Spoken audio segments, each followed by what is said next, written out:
أعوذ بالله من الشيطان الرجيم بسم الله الرحمن الرحيم وإذ فرقنا بكم البحر فأنجيناكم وأغرقنا آل فرعون وأنتم تنظرون وإذ واعدنا موسى 40 ليلة ثم اتخذتم العجل من بعده وأنتم ظالمون ثم عفونا عنكم من بعد ذلك لعلكم تشكرون وإذ آتينا موسى الكتاب والفرقان لعلكم تهتدون وإذ قال موسى لقومه يا قوم إنكم ظلمتم أنفسكم باتخاذكم العجل فتوبوا إلى بارئكم فاقتلوا أنفسكم ذلكم خير لكم عند بارئكم فتاب عليكم إنه هو التواب الرحيم وإذ قلتم يا موسى لن نؤمن لك حتى نرى الله جهرة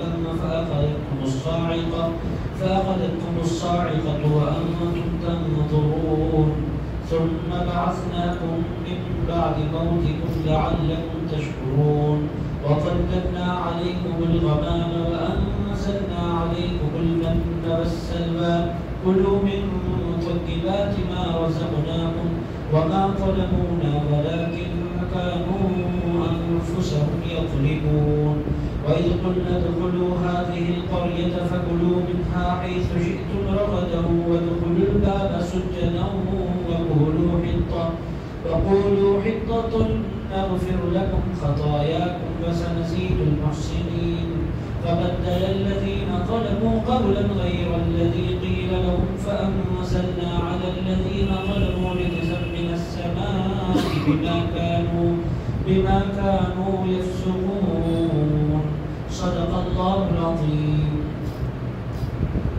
وبلغنا رسوله النبي الأمين المتين الصادق الكريم ونحن على ذلك لمن الشاهدين والشاكرين والحمد لله رب العالمين. وقال الله تبارك وتعالى في شان حبيبه ونبيه ورسوله إن الله وملائكته يصلون على النبي يا أيها الذين آمنوا صلوا عليه وسلموا تسليما اللهم صل وسلم وزد وبارك على حبيبك سيدنا وشفيعنا ونبينا ومولانا محمد وعلى آله وصحبه ووارث حاله ومظهر كماله وابنه الكريم وولده الشريف الغوث الأعظم والحمد لله رب العالمين. معزز و مکرم بزرگوں، نوجوان دوستوں، عزیز ساتھیوں، پیارے بچوں، درس قرآن کی اس مبارک مجلس میں اللہ تعالیٰ نے اور مرتبہ شرکت کی کو سعادت عطا فرمائی ہے. عزیزان گرامی، اس روئے زمین پر اس سے بہتر کوئی اور مجلس نہیں ہو سکتی جس مجلس میں بیٹھے ہوئے. عزیزان گرامی، اللہ کے بندے اللہ کا کلام سمجھنے کے لیے سے اس وقت مسجد میں حاضر ہیں. یہ انتہائی خوش قسمتی کی بات ہے کہ اللہ تعالیٰ نے ہم پر فضل فرمایا. میری تو تمنا یہ ہوتی ہے کہ ہر اتوار آپ کی خدمت میں حاضر ہو سکوں. اگر عزیزان گرامی فضل اس کے لیے توفیق درکار ہوتی ہے، فضل درکار ہوتا ہے. اللہ کے فضل کے بغیر اس مجلس میں نہ آپ آ سکتے ہیں نہ میں آ سکتا ہوں. اس کے لیے قرآن کی مجلس میں بیٹھنے کے لیے بھی زمین پر فیصلے نہیں ہوا کرتے، آسمان پر فیصلے ہوا کرتے ہیں. اللہ تعالیٰ فیصلہ فرماتا ہے توفیق عطا فرمانے کا، تو پھر ہم تمام کی حاضری ہو سکتی ہے. بہرحال جو حضرات دور بیٹھے ہیں قرآن کی مجلس سے دور بھی بیٹھے، قریب ہو کر بیٹھے تاکہ بات کرنے میں آسانی ہو سکے. عزیزان گرامی، آج میں نے سورۃ البقرہ کی آیت نمبر 50 سے لے کر آیت نمبر 59 تک کی تلاوت کی سعادت حاصل کی ہے. یہ سورۃ البقرہ کا 6واں رکوع ہے جو میں نے بھی پڑھا ہے. چند آیتیں اس سے پہلے ہو گئی تھی، بقیہ حصہ انشاءاللہ تعالیٰ آج میں آپ کی خدمت میں عرض کرنے کی سعادت حاصل کروں گا. عزیز دوستو، رکوع میں مسلسل آپ کو واقعات سننے کو ملیں گے. اللہ تعالیٰ نے مختلف واقعات موسیٰ علیہ السلام کی قوم کے بیان فرمائے ہیں. بہت سی باتیں ایسی ہیں جو بچپنے سے آپ نے سن رکھی ہیں. قرآن سننے سے پھر ایمان تازہ ہوتا ہے، پھر نصیحت حاصل ہوتی ہے.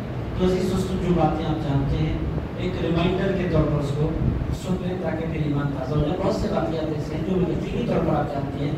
پہلا واقعہ جس کا بیان آ رہا ہے، موسیٰ علیہ السلام فرعون کے ساتھ اپنی قوم، فرعون سے بچ کر اپنی قوم کو لے کر نکلے ہیں. فرعون کا ظلم جب بہت بڑھ گیا جو موسیٰ علیہ السلام کس ملک سے نکلے، جو موسیٰ علیہ السلام نکلے ہیں مصر سے پھر شام کی طرف، بہرحال موسیٰ علیہ السلام جا رہے ہیں اپنی قوم کو لے کر، اور پیچھے فرعون کو اطلاع ملی کہ حضرت موسیٰ علیہ السلام اپنے پورے قبیلے کو اور اپنے پورے خاندان کو اور اپنی پوری قوم کو لے کر چل پڑے ہیں، نکلے ہیں تو اس حال میں نکلے ہیں کہ مرد بھی ہیں، عورتیں بھی ہیں، بچے بھی ہیں، اور ہتھیار بھی کم ہیں، کوئی ایسا بہت بڑی فوج بھی ساتھ نہیں ہے، یہاں تھے حضرت موسیٰ علیہ السلام چل پڑے ہیں۔ اللہ تعالیٰ نے اس کا بیان فرمایا کیا ہوا، رات میں کے لوگ نکلے، ایک ایسے مرحلے میں پہنچ گئے کہ پیچھے موسیٰ علیہ السلام کے پیچھے فرعون کا لشکر تھا، سامنے سمندر تھا، یعنی دونوں طرف پہنچ ہی پہنچ، پیچھے پلٹے تو بھی پہنچ، سمندر میں اترنے کے لیے کوئی کشتی نہیں، سمندر ہے، آپ بولے ندی ہے تیر کا پار ہو جائے، ندی میں تیرنا بھی ہر ایک کو نہیں آتا۔ عزیزان گرامی ندی پار کرنے کے لیے بھی سوئمنگ اچھی آنی پڑتی ہے، اب جہاں عورتیں ہیں بچے ہیں وہاں بھی کوئی سوئمنگ تو نہیں آتی، اور وہاں ندی نہیں ہے، آپ ندی ہے تو چلو اس کنارے سے اس کنارے چلے جائے، جبکہ فلو اس میں نہ ہو تو پھر بندہ تیر سکتا ہے، اگر ندی بھی اپنے پورے چوبن پر آ جائے تو اچھے سے اچھا تیراک بھی اس میں تیر نہیں سکتا، جب پانی اپنے پورے پریشر کے ساتھ اس میں بہنے لگتا ہے تو نہیں، عام بندہ نہیں تیر سکتا، پانی رکا ہے، سلو بہ رہا ہے تو پھر الگ پوزیشن ہے، وہ سامنے ندی نہیں تھی، وہ سامنے سمندر تھا، سمندر سامنے ہے، اب سمندر کو پار کر کیا جا سکتا ہے تیر کر، عزیزان گرامی امپاسبل ہے۔ سمندر میں اور ندی میں فرق کیا ہوتا ہے، ندی کو ہوتی ہے جہاں کھڑے ہو کر آپ اس کا دوسرا کنارہ دیکھ سکتے ہیں، تالاب تو خیر کوڑا میری نظر میں سما جاتا ہے، تالاب اس کو کہتے ہیں، اس کا پانی بہتا نہیں ہے، رکا ہوا ہوتا ہے، پونڈ کہتے ہیں اس کو۔ عزیزان گرامی دوسرا ہوتا ہے ریور، ریور کیا ہوتا ہے، اس کا ایک آغاز ہوتا ہے، عام طور پر ریور کا جو آغاز ہوتا ہے وہ چشموں سے ہوتا ہے، پہاڑوں سے چشمے نکلتے ہیں، اور وہ جب چشمے بڑے پیمانے پر مسلسل نکلتے رہتے ہیں اور وہ چشمے بہتے بہتے آگے چل کر ریور بن جایا کرتے ہیں۔ آسان مثال اگر آپ اس کو سمجھنا چاہتے ہیں تو آپ دیکھ سکتے ہیں گنگا کو، گنگا کہاں سے نکلتی ہے، گنگا نکلتی ہے ہمالیہ پہاڑ سے۔ آپ بولیں گے ہمارا سبجیکٹ نہیں ہے، قرآن آپ بیان کیجئے، یہ ندی نالے آپ کا موضوع نہیں، میں سمجھنے کے لیے اس کا تاکہ یہ فرق آپ لوگوں کو پتہ چلے۔ عزیزان گرامی ندیاں کیا کرتی ہیں، ندیاں نکلتی ہیں پہاڑوں سے، اور پہاڑوں میں کہاں سے پانی آتا ہے، وہ اللہ کی قدرت ہے، وہ اللہ بہا دیتا ہے پانی کو، آپ حیرت زدہ ہو جائیں گے۔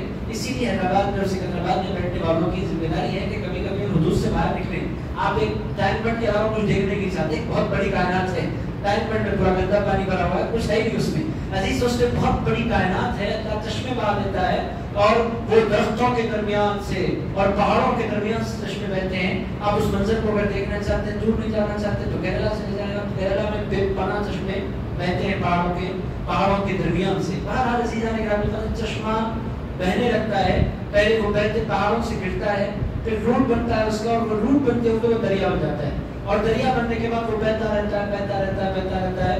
اب چھوٹی دریاں کیا کرتی ہیں، یہ پورا سسٹم ہے، یہ معمولی بات نہیں ہے، یہ پوری کائنات کا نظام اللہ چلا رہا ہے۔ عزیزان گرامی جو دریا بنتی ہے، پھر چھوٹی دریاں کیا کرتی ہیں، بہتے بہتے بہتے بہتے بڑی دریا میں آ کر اپنے آپ کو فنا کر دیتی ہے، اور عزیز دوستو اب اس کا وجود ختم ہو جاتا ہے، پھر جس دریا میں وہ فنا ہوئی وہ لے کر چلنے لگتی ہے اس پورے پانی کو، پھر یہ دریا بہتے بہتے ایک اور بڑی ریور میں جا کر ضم ہوتی ہے، اور جو بہت بڑی ریور ہوتی ہے وہ جا کر ضم ہوتی ہے سمندر میں۔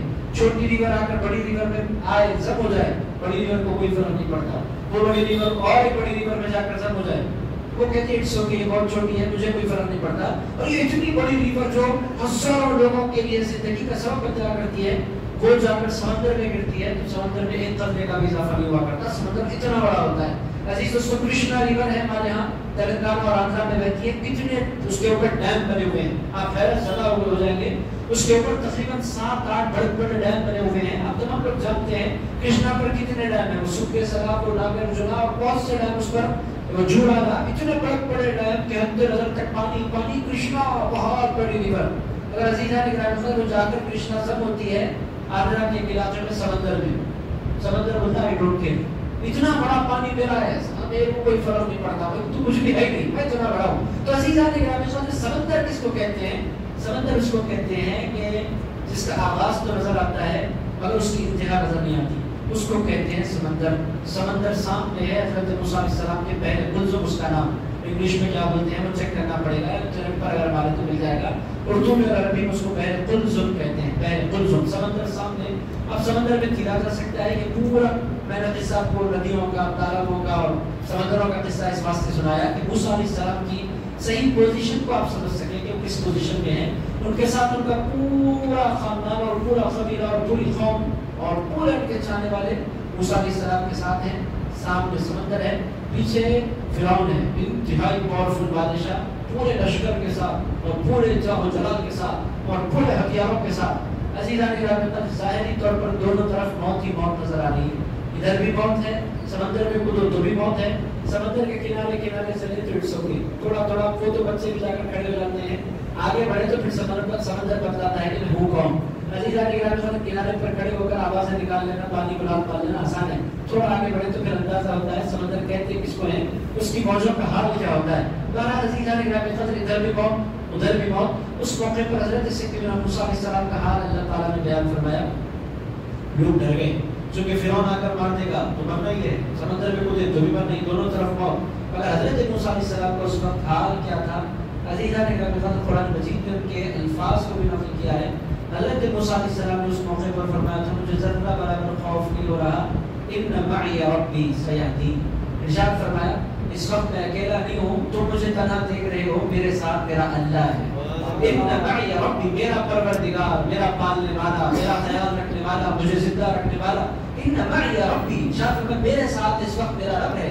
اس میں یہ جو سچویشن ہے پیغمبرانہ زندگی کی، یہی وہ بات ہے جو انسان کو زندہ رکھتی ہے. عزیزان گرامی، زندگی میں اس قدر بعض مرتبہ کٹھن مرحلے آ جاتے ہیں کہ انسان کو بننے کے علاوہ کوئی راستہ نہیں سمجھ میں آتا. مگر جب بندہ پیغمبروں کی زندگی کو دیکھتا ہے تو اس کو اس بات سے حوصلہ نصیب ہو جایا کرتا ہے کہ ڈرنا پیغمبروں کی شان نہیں ہے. پیغمبر ڈرتے کیوں نہیں ہیں؟ پیغمبر کہتے ہیں ڈرے وہ جس کے ساتھ اس کا رب نہ ہو، میرے ساتھ تو میرا اللہ موجود ہے. ان معی ربی سیہدین، شاید میرا اللہ میرے ساتھ ہے، وہ میرے لیے راستہ نکالے گا. موسیٰ علیہ السلام کی قوم نے کہا پیچھے بھی موت ہے، سامنے بھی موت ہے، راستہ کہاں سے نکلے گا؟ موسیٰ علیہ السلام نے فرمایا جو اللہ پر بھروسہ کرے اللہ اس کو پھر مرنے نہیں دیتا. ان معی ربی سیہدین، میرا اللہ میرے ساتھ ہے. عزیز دوستو، یہ ہے ایمان. درس قرآن کی مجلسیں کیوں ہوتی ہیں؟ اس واسطے ہوتی ہیں کہ ایمان کو قوی کرے. عزیز دوستو، مردوں کی زندگی میں ایسے مرحلے آتے ہیں کہ ان کا کاروبار رک جاتا ہے، دکانیں رک جاتی ہیں، چلتا ہوا کاروبار بیٹھ جاتا ہے، اور دیکھتے ہی دیکھتے انسان کو سارے راستے بند نظر آتے ہیں. ایسا بہت سے لوگوں کی زندگی میں مرحلہ آتا ہے. خواتین کو فکر نہیں ہوتی اس واسطے کہ ان کو کمانا نہیں ہوتا، ان کو یقین ہوتا ہے کہ میرا شوہر ہے، وہ مجھے کھلائے گا، وہ میرا خیال رکھے گا. بہن ہے تو خیال ہوتا ہے میرا بھائی ہے میرا خیال رکھے گا. بیٹی ہے تو اس کو احساس ہوتا ہے کہ میرا باپ ہے موجود، مجھے فکر کرنے کی کوئی ضرورت نہیں ہے. مگر جو مرد ہوتا ہے وہ تو بہت پریشان ہوتا ہے جب کاروبار اس کا رک جاتا ہے. مگر عزیزان گرامی، رزق کے دروازے اگر بند ہوتے ہوئے نظر آئیں، انسان کو بار بار یہ کہتے رہنا چاہیے میرا اللہ میرے ساتھ ہے. اور عزیزان گرامی، پریشان ہونے کے بجائے بندے کو اللہ کی بارگاہ میں ہاتھ پھیلا دینا چاہیے جیسا کہ موسیٰ علیہ السلام نے کیا. تو عزیز دوستو، قرآن ایک ایسی کتاب ہے جو انسان کو اسٹریس سے بچانے والی کتاب ہے. عزیزان گرامی، قرآن ایک ایسی کتاب ہے جو انسان کو اس بات کی دعوت دیتی ہے کہ زندگی میں کٹھن سے کٹھن مرحلہ آ جائے، پریشان نہ ہونا، تم تنہا نہیں ہو، تمہارے ساتھ تمہارا اللہ ہے. عزیز دوستو، بہرحال موسیٰ علیہ السلام کا یہ یقین اللہ کو اتنا پسند آیا، اتنا پسند آیا، اتنا یہ مرحلے میں موسیٰ نے اتنے بڑے ایمان کی بات کی ہے کہ میرا پیغمبر نہیں بول سکتا ہے. اللہ کو اتنا پسند آیا موسیٰ علیہ السلام کا یہ کہنا، ان معی ربی، میرا اللہ میرے ساتھ ہے، سیہدین، وہ مجھے راستہ دے گا. اللہ تعالیٰ کو اتنا پسند آیا، اللہ تعالیٰ نے فرمایا موسیٰ جب تم نے کہا ہے کہ ہم تمہیں راستہ دیں گے، اٹھاؤ اپنا عصا. اس لیے بڑا کرنا کیا ہے؟ ارشاد فرمایا مارو فضرب بعصاک البحر، آگے آئے گا وہ، پھر آئے گا انشاءاللہ واقعہ. اللہ تعالیٰ نے فرمایا اٹھاؤ اپنا عصا، مارو سمندر میں. موسیٰ علیہ السلام نے کہا اللہ نے حکم فرمایا تو پھر کام کرنا ہے. اٹھا کر عصا دے مارا. 12 قبیلے تھے تو اللہ تعالیٰ نے سمندر میں 12 راستے بنا دیے. 12 راستے. ادھر بھی پانی کو سمندر میں اللہ تعالیٰ نے پہاڑ کی طرح روک دیا، ادھر بھی پہاڑ کی طرح پانی کو روک دیا، بیچ میں راستے بن گئے. حضرت موسیٰ نے فرمایا جو قبیلہ چاہے کہ ایک بندہ ایک گروپ اپنا لے اور اپنے خاندان کے ساتھ چل پڑے. 12 راستے، 12 قبیلے، اور موسیٰ علیہ السلام گزر رہے ہیں. فرعون نے دیکھا کتنا خوبصورت نظر ہے، راستے سمندر میں پہلی مرتبہ نظر آ رہے ہیں. اس نے کہا جب موسیٰ جا رہے ہیں تو میں بھی جاؤں گا. اس نے اپنے بھی گھوڑے اپنی بھی فوجیں ڈال دو، کود گیا. اس کو کیا پتا تھا کہ سمندر میں راستے فرعون کے لیے نہیں بنا کرتے، موسیٰ کے لیے بنا کرتے ہیں. سمندر میں راستے اس کے لیے بنا کرتے ہیں جس کا ایمان موسیٰ علیہ السلام کی طرح ہو. سمندر میں راستے بنے. موسیٰ علیہ السلام اتر گئے، جاتے چلے جا رہے ہیں. فرعون بھی پیچھے ہے. دیکھتے ہی دیکھتے موسیٰ علیہ السلام نے جانے کتنے 100 کلومیٹر چلے, آخرکار پار لگے اپنی پورے قوم کے ساتھ اور پورے خاندان کے ساتھ. اللہ تعالیٰ نے سمندر سے فرمایا اے سمندر مل جا, پابندی ختم, پانی ادھر سے آیا ادھر سے آیا. دیکھتے ہی دیکھتے پوری فوج ایک ساتھ پانی کے اندر ڈوب گئی. عزیزان گرامی, یہ ہے پہلا واقعہ جو اللہ تعالیٰ نے بیان فرمایا. ابھی واقعہ ایک مرتبہ میں نے آپ کو سنا دیا, بار بار نہیں سناؤں گا, پھر اشارے ملتے رہیں گے. اب جب بھی سمندر کا واقعہ ہے پھر شروع کریں گے تالاب کیسا ہوتا ہے, ندی کیسے ہوتی ہے, بنتی کیسے, یہ سوالات آپ نہیں کریں. ایک مرتبہ پہ ایک مرتبہ تھا, اس واسطے اتنی تفصیل سے میں نے آپ کی خدمت میں رکھ دیا.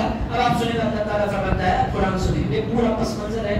اب قرآن سنیں اللہ کیا فرماتا ہے, وَإِذْ فَرَقْنَا, یاد کیجئے جب ہم نے راستے بنائے, بِكُمْ تمہاری خاطر ہے, باہر سمندر میں, فَأَنْجَيْنَاكُمْ, ہم نے تمہیں نجات دی, وَأَغْرَقْنَا آلَ فِرْعَوْنَ, اور ہم نے فرعون کو اور فرعون کی قوم کو ہم نے ڈبو دیا. وَأَنْتُمْ تَنْظُرُونَ, اللہ فرماتا ہے یہ سارا منظر بنی اسرائیل تم نے اپنے سر کی آنکھوں سے دیکھا ہے. اتنے بڑے کریم اور رحیم پروردگار کے خلاف تم کیسے جا سکتے ہو؟ تمہیں کیسے, تمہارے اندر یہ ہمت پیدا ہوتی ہے کہ تم ایسے پروردگار کی کو ناراض کرو اور ایسے پروردگار کے حکم کو ٹالو؟ یہ کیسے تمہارا دل چاہتا ہے جو اللہ تمہیں بچانے کی خاطر پورے لشکر کو ڈبو دے, تم اس کی باوجود بھی اس کا احسان نہیں مانتے؟ تمہیں ہو کیا گیا ہے؟ اب آپ پڑھیں گے ہمیں یہ باتیں کیوں سنائی جا رہی ہیں, اس کے پیچھے دو راز ہیں. پہلا راز کی کتاب, چونکہ میں نے پہلے بھی عرض کیا تھا, یہودیوں کو اور عیسائیوں کو دعوت دینے کے لیے بھی یہ آیتیں اتری. اس کے بعد ہمیں بھی پیغام ہے, اس میں 2 پیغام ہمارے لیے. پہلا پیغام یہ ہے کہ زندگی میں لاکھ مشکل آ جائے, تمہیں ڈرنا نہیں ہے, اللہ پر بھروسہ کرنا ہے. وہ اللہ جو مصیبت پہ ڈال سکتا ہے وہی اللہ تمہیں مصیبت سے نکال بھی سکتا ہے. یہ پیغام ہمیں ہے. دوسرا پیغام ہمیں جو ملتا ہے کہ تمہیں اللہ نے جب تم پر فضل فرمایا, تمہاری ذمہ داری نافرمانی کرنا نہیں ہے, تمہاری ذمہ داری فرما برداری کرنا ہے. یہ پیغام اس کے اندر. اب آئیے, یہ ہو گیا واقعہ, دوسرے واقعے کی طرف آئیں. پہلا واقعہ کلیئر ہو گیا آپ کو. عزیزان گرامی قدر, میسیج بھی کلیئر ہونا چاہیے, واقعہ بھی کلیئر ہونا چاہیے, یہ باتیں میسیج کے لیے. آئیے دوسرا واقعہ آ رہا ہے. پھر کیا ہوا, یہ قوم جا کر بس گئی علاقے میں. حضرت موسیٰ علیہ السلام سے قوم نے کہا اے پیغمبر, ہم آپ کی خدمت میں, اب تک جو زندگی گزری ہے وہ اسٹرگل کی زندگی گزری ہے. اب اللہ تعالیٰ نے ہمیں اسٹیبلش کر دیا ایک مقام پر, اب ہم رہنے لگے ایک مقام پر. اور اے اللہ کے رسول, آپ کی تو زندگی ہمارے درمیان ہے ہی, اس کے ساتھ ساتھ اللہ کی کوئی کتاب بھی ہمیں مل جائے تو پھر زندگی کا کیا کہنا. دونوں چیزیں ہمارے پاس ہوں گی. ہر زمانے میں ایسا ہوا ہے کہ پیغمبر بھی آئے, پیغمبر کتاب بھی لائے. اگر آپ کی کوئی کتاب ہم تک نہیں آئی, اگر آپ کی بھی کتاب ہمیں مل جاتی تو پھر زندگی گزارنے میں بڑی آسانی ہو جاتی. شریعت مل جائے ہمیں تاکہ ہم زندگی سلیقے سے گزار سکیں. تو موسیٰ علیہ السلام نے کہا بالکل اچھا جذبہ ہے تمہارا, میں چلا طور سینا جانتا ہوں. ملک شام میں طور سینا, وہ فلسطین میں اس زمانے میں, اس زمانے میں وہ ملک شام میں تھا. نکلنا ہے, اللہ سے نکلیں گے تو پھر ایک دنیا ہے جس کو بھی دیکھنا ہے اور ایکسپلور کرنا ہے اس پوری کائنات کو. ہم نکلنا ہی نہیں چاہتے. عزیز دوستوں, نکلنا چاہیے, دیکھنا چاہیے. اللہ تعالیٰ نے فرمایا زمین میں پھرو, سیرو فی الارض, زمین میں پھرو, فانظروا, اور دیکھو. عزیز دوستوں, زمین دیکھنے سے بہت سی چیزیں پتہ چلتی ہیں. بہرحال طور سینا کی ایک پہاڑ ہے. موسیٰ علیہ السلام سے قوم نے کہا شریعت لائیں, اب آپ تشریف لے جائیں. موسیٰ علیہ السلام نے کہا جانا میرا کام ہے, اللہ کتاب کب دے گا وہ تو مرضی کمائے, میں جاؤں گا صحیح, طور سینا پر بیٹھوں گا صحیح, وہ اللہ کی مرضی ہے کہ اللہ کب فضل فرمائے اور کب کتاب سے مجھے سرفراز فرما دے. میں جانے لگا ہوں اور جاتے جاتے ارشاد فرمایا میں جا رہا ہوں. لمبا عرصہ تو نہیں لگے گا, مہینہ 2 مہینے 3 مہینے میں جب بھی اللہ کتاب دے گا کتاب لے کر لوٹ جاؤں گا. مگر تم اپنا خیال رکھنا, کہیں کسی اور کی عبادت نہیں کرنا. میں جا رہا ہوں, مجھے میرے جانے کے بعد کہیں کسی جانور کی عبادت تم شروع کر دو, ایسا نہیں کرنا. توحید پر قائم رہنا. عزیزان گرامی قدر, نصیحت کر کے حضرت موسیٰ گئے. وَإِذْ بَعَثْنَا, کتنے دن کے لیے گئے, اللہ تعالیٰ پر بیان فرما رہا ہے. وَإِذْ بَعَثْنَا مُوسَىٰ 40 لَيْلًا, موسیٰ علیہ السلام 40 راتوں کے لیے تشریف لے گئے. 40 راتیں. دیکھیں کلام لینا تھا تو موسیٰ علیہ السلام کو قوم سے نکلنا پڑا. کلام لینا تھا تو موسیٰ علیہ السلام کو پہاڑوں پر جانا پڑا. کلام لینا تھا تو موسیٰ علیہ السلام کو 40 دن کا انتظار کرنا پڑا. تب جا کر اللہ رب العزت نے کلام عنایت فرمایا. دوسری طرف آمنہ کے نال ہے, ارشاد فرماتے بی بی عائشہ صدیقہ کہ حضور میرے بستر پر ہوتے تو اللہ میرے بستر پر قرآن نازل فرماتا. عزیزان گرامی قدر, حضور کبھی کلام لینے کے لیے کہیں جاتے نہیں تھے. حضور جہاں یہ پیغمبروں کا طریقہ تھا, وہ کلام لینے کے لیے جاتے تھے. یہ مصطفیٰ ہیں, یہ جاتے نہیں ہیں, یہ جہاں جاتے ہیں کلام وہاں جا کرتا ہے. عزیزان گرامی, اس سے ہمارے سرکار کی شان میں سمجھنا چاہیے کہ کیسے آقا کے غلام بن گئے. عزیز دوستو, حضور کی عظمتوں کا عالم کیا ہے. حضور کبھی نہیں گئے اللہ میں آ رہا ہوں غار ہرا، مجھے کلام دے دے.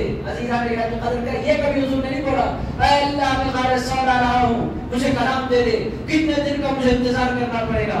اللہ تعالیٰ فرماتا ہے وہ انتظار موسیٰ کو، ابراہیم کو، یعقوب کو، یحییٰ کو کرنا پڑتا ہے، تو مصطفیٰ اور انتظار کرنا نہیں پڑتا. ارادہ کرو تو اللہ قرآن نازل فرما دیا کرتا ہے. ایک مثال میں آپ کی خدمت میں رکھتا ہوں، سارا واقعہ تو آپ کو ملے گا، اب آگے آئے گا دوسرے پارے میں جب ہم پہنچیں گے تو پورا واقعہ آئے گا. حضور سے اللہ کی محبتوں کا عالم کیا ہے اگر آپ سمجھنا چاہتے ہیں اس ایک واقعے کو سمجھیں. رسول اللہ مکے سے پہنچے مدینہ، حضور پاک علیہ الصلوۃ والسلام مدینہ منورہ رکھتا ہے راستے میں. میں صرف فون رکھ رہا ہوں تاکہ آپ سمجھ سکیں.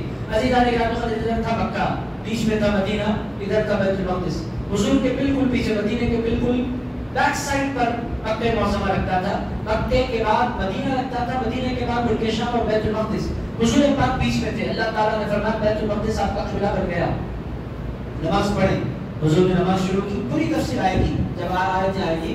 حضور نے نماز شروع کی بیت المقدس کی طرف رخ کر کے، مگر حضور کو کعبے سے محبت تھی. مکہ چونکہ حضور کا، اب حیدرآباد والا امریکہ جا کر 50 سال رہ جائے، اگر جب وہ لوٹتا ہے تو پھر اس کو یاد آتا ہے حیدرآباد پر. عزیزان گرامی حیدرآباد سے حیدرآبادی مل جائے تو بندے کو محبت آ جایا کرتی ہے. عزیز اس کو ہمارے اپنے علاقے کا بندہ ہے، عزیز اس سے ایک محبت ہوتی ہے. تو حضور کو مکہ معظمہ سے بے پناہ پیار تھا، ایک اٹیچمنٹ تھا حضور کو کعبے سے.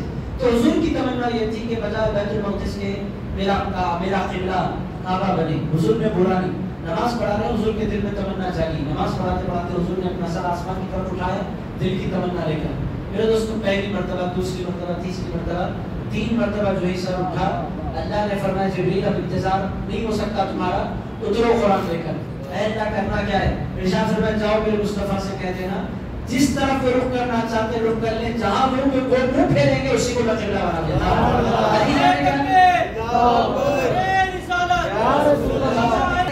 یہ کیا ہے؟ یہ ہے رسول اللہ علیہ السلام. عزیز دوستو حضور کو بہت سے لوگ کہتے ہیں وہ ہماری طرح ہیں. بھائی وہ تو ایسے ہیں کہ پیغمبر بھی ان کی طرح نہیں ہو سکتے، وہ پیغمبروں سے بھی افضل والا ہے. پیغمبروں کو کلام چاہیے تو جانا پڑتا ہے، انتظار کرنا پڑتا ہے، صبر کرنا پڑتا ہے، تب جا کر کلام ملتا ہے. مصطفیٰ کو کلام پانے کے لیے جانا نہیں پڑتا، نگاہیں اٹھاتے ہیں تو قبلے بدل جایا کرتے ہیں.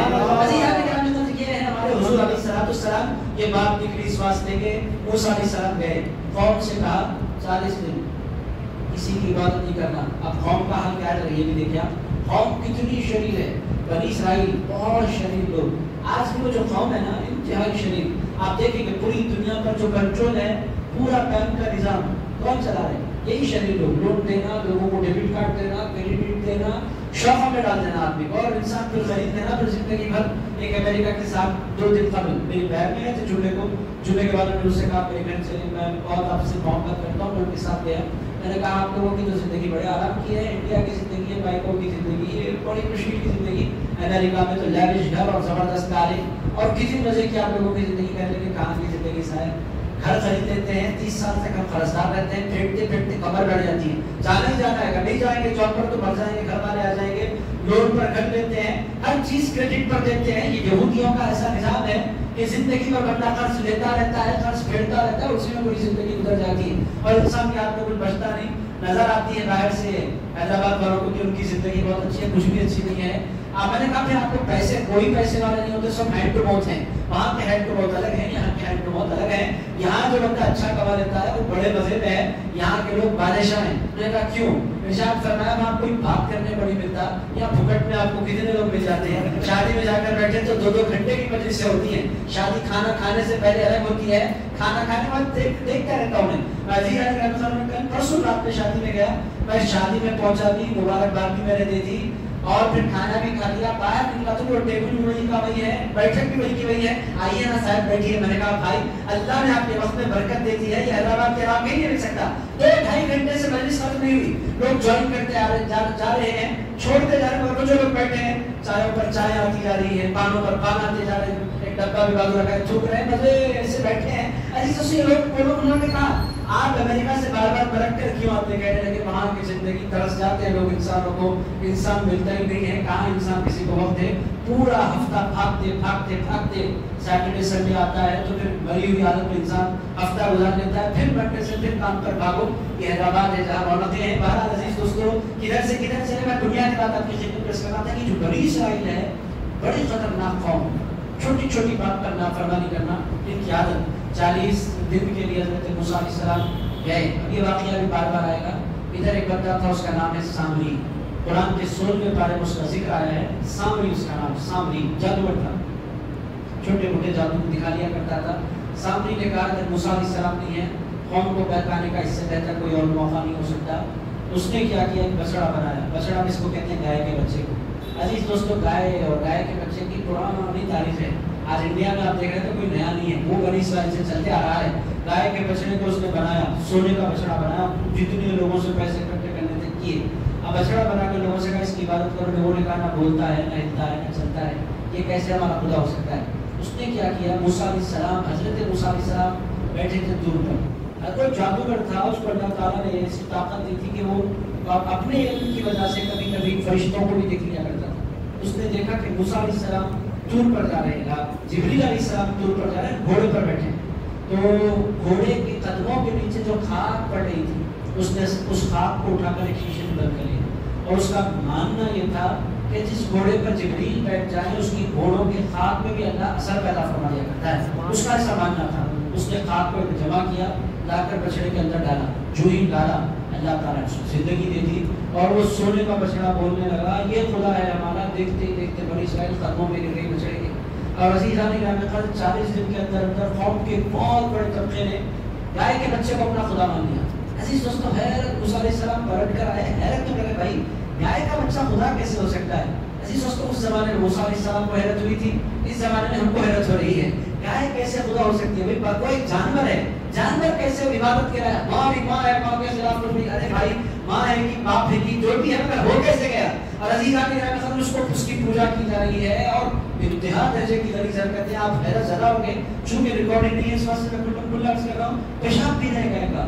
عزیز دوستو، گوبر کھا رہے گائے کا. کیا ہو گیا ہے؟ نہیں یہ ہمارا خدا ہے.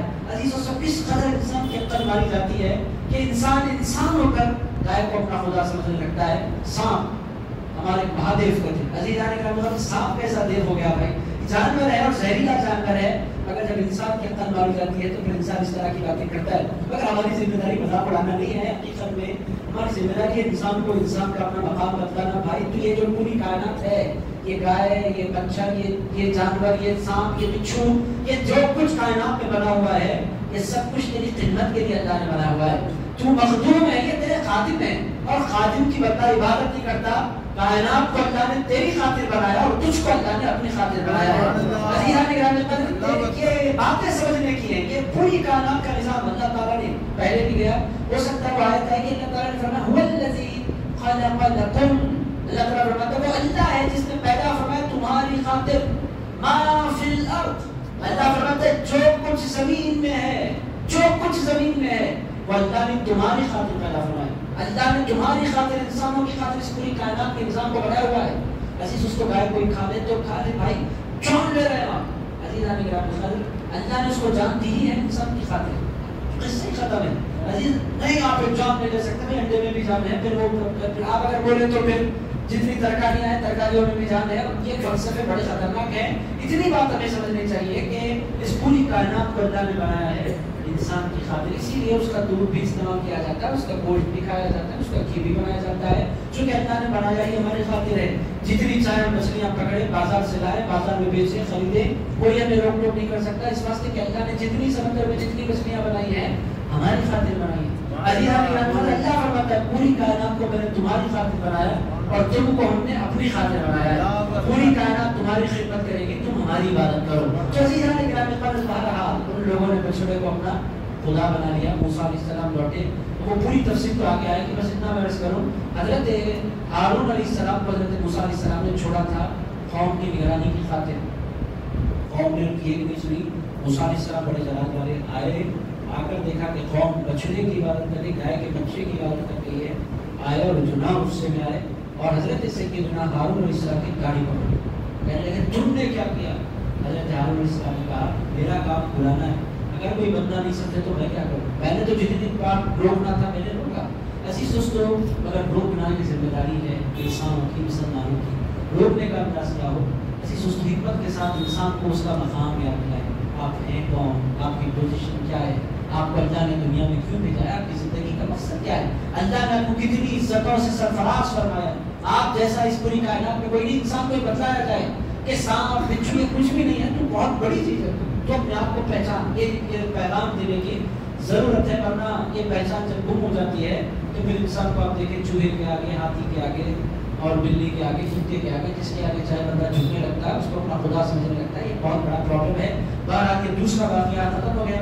اللہ تعالیٰ فرماتا ہے پھر کیا ہوا, تم ظلم کرنے والے تھے, مجھے چھوڑ کر تم نے بچڑے کی عبادت کی تھی, اتنا بڑا ظلم تم نے کیا تھا, پھر ہم نے کیا کیا؟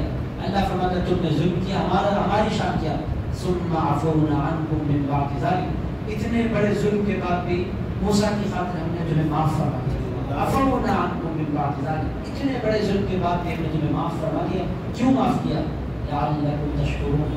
اللہ تعالیٰ فرماتا ہے معاف اس واسطے کرتے ہیں کہ جس کو ہم معاف کریں وہ شکر ادا کرنے والا بن جائے. عزیزان گرامی, ہم کو بھی اللہ روز معاف کرتا ہے, ہر روز اللہ ہم کو معاف کرتا ہے. کوئی دن ہماری زندگی کا ایسا نہیں گزرتا جس دن ہم گناہ نہیں کرتے اور اللہ معاف نہیں کرتا. معاف اللہ کرے تو ہماری ذمہ داری کیا ہے؟ نہ شکر بننے کے بجائے ہم اللہ کے شکر گزار بننے. عزیزان گرامی, خط یہ ہے معاف اللہ ہمیں کیوں کرتا ہے؟ کتنی مرتبہ اللہ چانس دیتا ہے, جتنی مرتبہ اللہ چانس دیتا ہے نا اتنی مرتبہ کوئی چانس نہیں دیتا. آپ بھی ہوگا تو چانس نہیں دے گا. اگر بیٹا اس کی مرضی کے خلاف اتنے بار بار کرے, 1 2 4 10 15 مرتبہ سننے کے بعد بولے گا تو بیٹا میرے گھر میں نہیں رہ سکتا, نکل جا, تو بہت نکل گیا. عزیزان گرامی, ماں بھی معاف نہیں کرے گی کہ بندہ بار ماں کو ستائے اور ماں کے خلاف سازشیں کرے. ماں بھی معاف نہیں کرے گی, بیوی معاف نہیں کرے گی, کھلا دے گی, شوہر معاف نہیں کرے گا, طلاق دے دے گا. اور عزیزان گرامی, اللہ کیسا ہے, انسان گناہ پر گناہ کرتا جاتا ہے, اللہ معافی پر معافی عطا فرماتا ہے. عزیز دوستوں, یہ اللہ ہے. حضرت آقا کائنات علیہ السلام نے فرمایا تھا کہ اگر تم گناہوں کو جمع کرتے جاؤ, جمع کرتے کرتے کرتے کرتے کرتے تم اپنے گناہوں کو آسمان تک پہنچا دو. اللہ کے حبیب فرماتے ہیں, روایت حدیث ہے, حضور نے فرمایا اپنے گناہوں کو طے کرتے تم جمع کرتے جاؤ, جمع کرتے کرتے کرتے کرتے اپنے گناہوں کو تم آسمانوں تک پہنچا دو. اس کے بعد رو بھی نہیں, صرف بولو اے اللہ مجھے معاف فرما دے. ادھر تم بولو کہ اللہ معاف فرما دے, میں ایک ہی لمحے میں تمہارے سارے گناہوں کو معاف فرما دوں. حضور فرماتے ہیں ایک لمحہ بھی نہیں لگتا اللہ کو معاف فرمانے کے لیے. ادھر بندے نے بولا اے اللہ معاف فرما دے, اللہ فرماتا عفوت عنک, میرے بندے میں نے معاف فرما دیا. عزیز اس لیے ہے اللہ کی شان ہے. ان کو بھی اللہ تعالیٰ نے فرمایا اللہ معاف کیوں کرتا ہے؟ چانس دیتا ہے. اللہ معاف کیوں کرتا ہے؟ موقع دیتا ہے. موقع کس بات کا؟ بندہ میرا شکر گزار بن جائے, میرا بندہ مجھے ماننے والا بن جائے, شاید یہ میرا بندہ لوٹ جائے. عزیز دوستو, اللہ تعالیٰ معافی کے کتنے سال دیتا ہے؟ کسی کو 25 سال, کسی کو 30 سال, کسی کو 40 سال, کسی کو 55 سال. اللہ موقع دیتا رہتا ہے, میرا بندہ لوٹے, میرا بندہ پلٹ جائے, میرا بندہ بولے اے اللہ میں نے بہت کر لیا ظلم, اب حد ہو گئی مولا, بہت کھایا تیرا رزق, بہت کر لی تیری نافرمانی, اب میں نہیں کروں گا. یہ بندہ بولے, اللہ اسی کے بندے کو موقع دیتا رہتا ہے. بہت سے بندے اتنے موقع دینے کے باوجود بھی اس موقع کا فائدہ نہیں اٹھاتے اور اسی طرح دنیا سے چلے جاتے ہیں.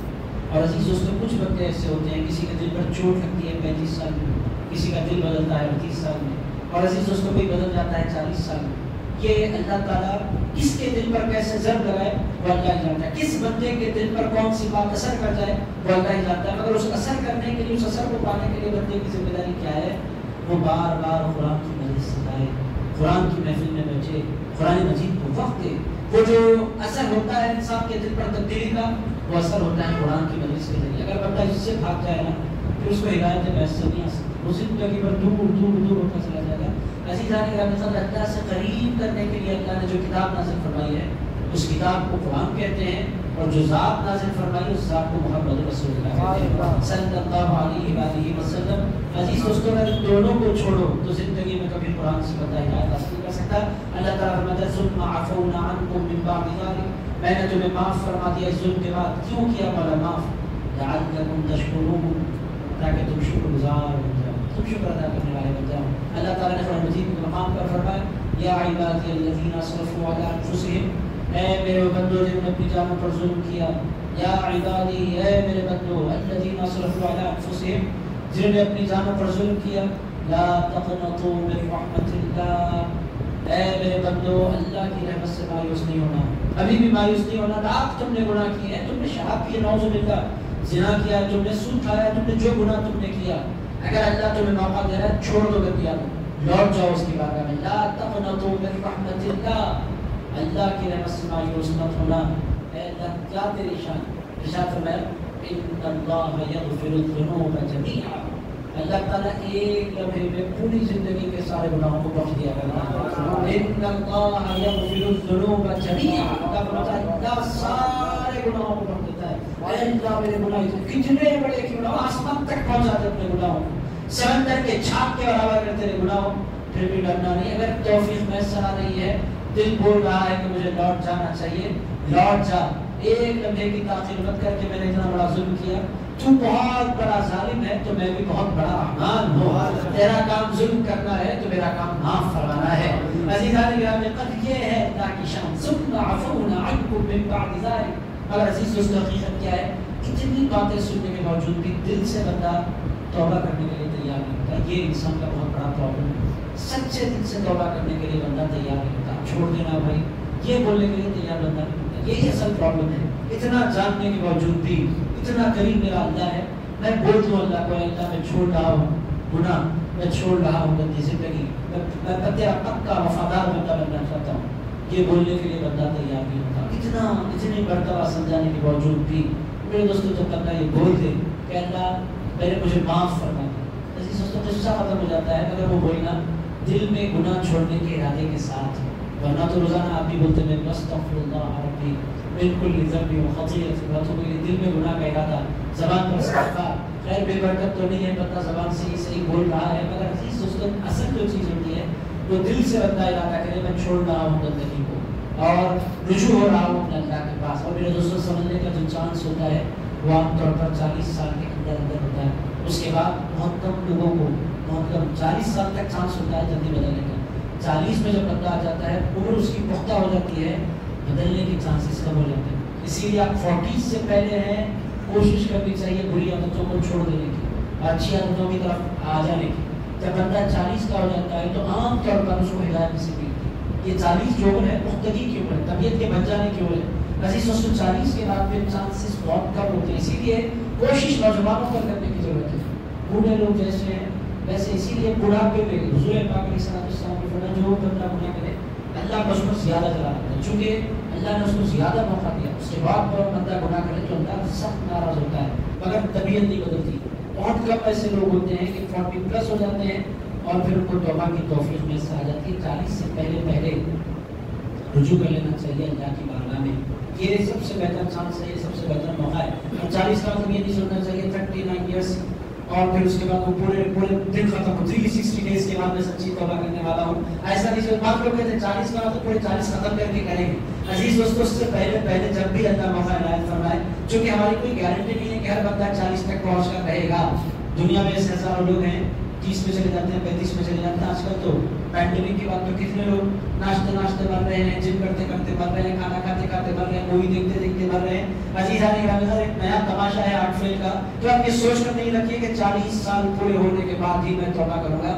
40 تک طبیعت بنتی ہے کا مطلب اس سے پہلے انسان کو بری عادتوں سے باز آ جانا چاہیے. بہرحال عزیز دوستوں باتیں ادھر ادھر چلی گئی. میں آپ کی خدمت میں کروں ثم عفونا عنکم من بعد ذلک، کتنے بڑے ظلم کے بعد مجھے معاف کیا تاکہ تم شکر گزار بنو. تو اس سے پتہ کیا چلا اللہ معاف کیوں کرتا ہے، معاف کرنے کا ریزن کیا ہے. اللہ فرماتا ہے اس واسطے معاف کرتا ہوں کہ تمہیں شکر گزاری میں آ جائے، تم شکر گزار بنو. یعنی جو نافرمان ہوتا ہے وہ ناشکرا ہوتا ہے، جو گناہگار ہوتا ہے وہ ناشکرا ہوتا ہے، اور جو نیکوکار ہوتا ہے وہ شکر گزار ہوتا ہے. نافرمانی ناشکری، یہ لفظوں کو یاد رکھیں. ناشکری ہی آپ نافرمانی ہے، نافرمانی ہی ناشکری ہے. اور عزیزان گرامی فرما برداری ہی شکر گزاری ہے. فرما برداری کا مطلب کیا ہے؟ آپ اگر اللہ کے اور اس کے رسول کے فرما بردار ہو جاتے ہیں، اس کا مطلب یہ ہے کہ آپ اللہ کے شکر گزار بنتے کرتے ہیں. یہ ہے شکر گزاری اور فرما برداری. نا شکراپن. اور آپ دیکھیں کہ وہ کچھ اس کو دوسرے لفظوں میں کہتے ہیں. اسی لیے اللہ تعالیٰ نے ایک ہی مقام پر دونوں کو جمع کر کے بیان فرمایا فَاذْكُرُونِي أَذْكُرُكُمْ وَاشْكُرُوا لِي وَلَا تَكْفُرُونَ. اے لوگوں میرے شکر گزار بنو، کافر نہ بنو. عزیز دوستوں کفر ہے ناشکری اور ظلم ہے ناشکری. تو عزیز دوستوں یہ چیزیں ہمیں سمجھنے کی ضرورت ہے. شکر کا مطلب یہ ایسا نہیں ہے کہ ہم صرف زبان سے الحمدللہ بولیں اور باہر نکل کر جیسے چاہے جو چاہے گناہ کرتے پھر اور زبان سے بولتے رہے الحمدللہ. اگر بولتے رہیں نہیں آپ وہ بھی چھوڑ دیں گے، چلو وہ بھی یہ بھی چھوڑو یہ بھی چھوڑو، تو پھر تو گڑبڑ ہو جائے گی. زبان کا رد الحمدللہ کم سے کم ہو سکتا ہے وہ الحمدللہ کبھی زبان سے دل میں اتر جائے اور پھر وہ اثر کر جائے. مگر عزیز دوستو حقیقی شکر گزاری کیا ہے کہ بندہ اپنے آپ کو گناہوں سے روکے, نافرمانی سے روکے. پھر اللہ تعالیٰ فرماتا ہے وَإِذْ آتَيْنَا مُوسَى الْكِتَابَ, اور ہم نے موسیٰ کو کتاب دی, والفرقان, اور ہم نے فرق کرنے والی کتاب عطا فرمائی. کیوں عطا فرمائی؟ اللہ تعالیٰ نے معاف کیوں فرمایا؟ اللہ تعالیٰ فرماتا ہے اس واسطے کہ تم کیا بنو, کیا بنو, کیوں کیا بنو, شکر گزار بنو. اس واسطے اللہ نے کیا کیا, معاف فرمایا. اللہ تعالیٰ معاف فرماتا ہے اس واسطے کہ شکر گزار ہوتا ہے. اللہ تعالیٰ کتاب کیوں نازل فرماتا ہے, اس کا جواب اللہ دے رہا ہے اِذْ آتَيْنَا مُوسَى الْكِتَابَ وَالْفُرْقَانَ, ہم نے موسیٰ کو کتاب اور فرقان دی. کیوں دی اللہ؟ لَعَلَّكُمْ تَهْتَدُونَ, تاکہ تم ہدایت یافتہ بنو. عزیز دوستو کتاب جب بھی بندہ کھول کر بیٹھے اس کو ہدایت نصیب ہو جایا کرتی ہے. آپ بولیں گے بہت بڑا عالم ہے, کتاب کا پورا علم اس کے پاس ہے. بطور مثال میں نے حفظ کیا, آج 9 جولائی ہے, 7 جولائی 1996 میں میرا حفظ مکمل ہوا. عزیز دوستو آپ اندازہ لگائیں کتنے سال, تقریباً 30 سال ہونے پر 27 سال ہو گئے میرے حفظ کے. مجھے پتا ہے پورے قرآن میں کیا ہے. کیا پھر مجھے قرآن پڑھنے کی ضرورت ہے؟ حفظ میں نے تب کر لیا. عالم کورس میں نے 2008 میں کامل تفسیر کیا, تو عزیز دوستو عالم بنے تقریباً میرے 14 سال ہو گئے. مجھے پتا ہے پورے قرآن میں کیا ہے, پھر مجھے قرآن پڑھنے کی ضرورت ہے. اللہ فرماتا ہے علم تو ہے مگر ہدایت کی تمہیں بھی ضرورت ہے. عزیزان گرامی, ہدایت اور توفیق کی عالم کو بھی ضرورت ہوتی ہے, حافظ کو بھی ضرورت ہوتی ہے, ولی کو بھی ضرورت ہوتی ہے. عزیز دوستو دنیا میں کوئی ایسا بندہ نہیں ہے جو قرآن سے بے نیاز ہو جائے. عزیزان گرامی, قرآن سے بے نیاز اس پوری کائنات میں کوئی نہیں ہو سکتا. ہم تو انسان ہیں. ہم عزیزان گرامی, اللہ نے اپنے حبیب سے فرمایا, کیا فرمایا, اتل ما اوحی الیک من الکتاب, اے میرے مصطفیٰ زندگی بھر قرآن کی تلاوت کرتے رہیے. عزیزان گرامی, اللہ تعالیٰ اپنے حبیب سے فرمایا اتل ما اوحی الیک من الکتاب, اے میرے مصطفیٰ آپ بھی تلاوت کرتے رہیے کتاب کی. دوستو حضور کو جب کتاب کی تلاوت کی ضرورت ہے, ہماری حیثیت کیا ہے؟ ہم تو ان کے قدموں کی خاک کے برابر نہیں ہے. عزیزان گرامی, قرآن ایک ایسی کتاب ہے جس کی روزانہ ضرورت ہے, ہر روز ضرورت ہے, بار بار ضرورت ہے, ہر انسان کو ضرورت ہے. زندگی کے آپ جس مرحلے میں بھی داخل ہو جائے اور جیسے جیسے آپ کے ایمان کا لیول بڑھتا چلا جائے گا ویسے ویسے کتاب کی ضرورت بھی بڑھتی چلی جائے گی. عام بندہ ہے تو کم پارا کافی ہے, حافظ قرآن ہے تو 3 پارے پڑھنا پڑے گا, اور عزیزان گرامی عالم دین ہے تو اس کو 5 پارے پڑھنا پڑے گا. جتنا بندہ بڑا بنتا جائے گا اتنی اس کو کتاب کی ضرورت بڑھتی چلی جائے گی. حضرت خواجہ غریب نواز سے کسی نے پوچھا تھا, آپ جب بولتے ہیں تو جب بھی بولتے ہیں لوگ کلمہ پڑھ لیتے ہیں, کرتے کیا ہے, اتنا اثر کیسے آ گیا؟ رضا فرما راز کھول دو. لوگوں نے کہا حضور ضرور بولتے ہیں, ہم بھی بلاتے ہیں, ایک بندہ قبول نہیں کرتا اور آپ ادھر بولتے کلمہ پڑھ لو تو بندہ مسلمان ہو جاتا ہے. حصہ کیا ہے؟ رضا فرما یوں ہی اثر نہیں ہوتا. میں روزانہ دن میں قرآن ختم کرتا ہوں, روزانہ رات میں قرآن ختم کرتا ہوں, ہر روز دن میں 2 مرتبہ مکمل قرآن کی میں تلاوت کرتا ہوں. اب جا کر وہ قرآن کا اثر میرے قلب پر ہوتا ہے اور وہ قلب کا اثر سامنے والے کے قلب پر ہوا کرتا ہے. میں جب بولتا ہوں تو میں نہیں بولا کرتا, قرآن کے اثرات بولا کرتے ہیں. عزیزان گرامی, یہ ہے قرآن کے اثرات. عزیز دوستو یہ ہے قرآن. آپ بولیں گے عالم ہو جائے تو پڑھنا پڑے گا, پڑھنا نہیں, بہت زیادہ پڑھنا پڑتا ہے. عزیزان گرامی, عام بندے کو پورا آدھا پارا چل جاتا ہے, عالم اگر بندہ بن جائے, آپ لوگ جانتے ہیں قرآن کا حضرت مولا علی شیخ خدا فرماتے ہیں کہ حضرت علی فرماتے ہیں کہ ہر بندہ جب عالم بن جائے کوئی بندہ تو اس کو کم سے کم ہر ہفتے قرآن مکمل ختم کرنا پڑے گا. ہر ہفتے اس کو قرآن پڑھنا پڑتا ہے. بات نہیں اگر کوئی عالم مستحق ادا کرنا چاہتا ہے. مطلب کیا ہے, اسی لیے قرآن میں منزلیں بھی ہیں. آپ لوگوں نے دیکھا ہے قرآن میں جملہ 7 منزلیں. 7 منزلیں کیوں ہیں؟ اس واسطے کہ ہفتے میں دن کتنے ہیں, ہفتے میں دن کتنے ہیں, قرآن میں منزلیں کتنی ہیں, تو قرآن میں پارے کتنے ہیں, اور مہینے میں دن کتنے ہیں. تو پارے 30 کیوں ہیں؟ اس واسطے کہ 1 مہینے میں آپ کا مکمل قرآن ختم ہو جائے گا. عزیزان, ہم سمجھتے ہیں پارے وہ بچوں کو یاد دلانے کے لیے ہے, وہ ختم قرآن کے موقع پر پارے ہیں. عزیز دوستو, پارے ختم قرآن کے لیے نہیں ہے, آپ کی اپنی پرسنل زندگی میں. اس سے مطلب کیا ہے, قرآن کے علماء بیان فرماتے ہیں, بالخصوص امام جلال الدین سیوطی, پاروں کی تقسیم عوام کے لیے ہے کہ ہر مہینے میں قرآن ختم کریں, اور منزل کی تقسیم علماء کے لیے ہے کہ وہ ہر ہفتہ قرآن مجید ختم کریں. عزیزان گرامی, مگر پرابلم کیا ہے, نہ عوام پارا پڑھنے کے لیے تیار ہے, نہ عالم منزل پڑھنے کے لیے تیار ہے. اس زمانے میں قرآن سے بے پناہ دوری ہے. میرے دوستو, ہماری ذمہ داری کیا ہے, درس قرآن کی مجلس میں آپ آئے تنہا نہیں, آتے جس طرح دوست کو کھانا کھلانے کے لیے لے جاتے ہیں, قریبی دوست مل گیا تو میں تو جا رہا ہوں, دعوت بھی کھلا دیں گے, دوست بھی کھا لے گا پیٹ بھر کے. عزیزان گرامی, دوست کو کھانا کھلا کے جیسے خوش ہوتے ہیں, اس کو قرآن سنا کر بھی ہمیں خوش ہونے کی ضرورت ہے. ہم کوشش کریں, آپ ہفتے میں 1 دن نکال 40-45 منٹ کی مجلس ہوتی ہے, تو بھی قرآن سن، میں بھی قرآن سنتا ہوں تاکہ تجھے بھی ہدایت نصیب ہو جائے، مجھے بھی ہدایت نصیب ہو جائے۔ میں نے آپ کی خدمت میں عرض کیا اس کے محتاج آپ بھی ہیں، اس کا محتاج میں بھی ہوں۔ میں آپ کو بولوں ایمان کی بات کہ یہ جو مجلس ہے ہفتے میں ایک مرتبہ یہ مجلس اگر نہ ہو تو پھر میں پورا ہفتہ بے چین رہتا ہوں، چونکہ یہ ایک ہفتے میں اللہ تعالیٰ کے کلام کے ذریعے اللہ تعالیٰ ایمان کو تازہ فرمایا۔ عزیزان جو پناہ برکت ہوتی ہے قرآن میں نے وعدہ کیا تھا ہفتہ کے رکوع ختم ہوگا، آج بھی 3-4 آیتیں ہوئی اور بات ختم ہو گئی۔ کوشش کرتے ہیں آئندہ سے کہ ہماری باتیں جلدی سے جلدی ہو سکے۔ قرآن میں میں چاہتا ہوں کہ جو پیغام اللہ نے دیا ہے وہ آپ لوگوں تک پہنچے، اس کو پہنچانے میں تھوڑا سا ٹائم لگ رہا ہے۔ بہرحال عزیز اس کو آج میں نے آیت نمبر 50، آیت نمبر 51، 52 اور 53 تک کی تفسیر کر دی ہے۔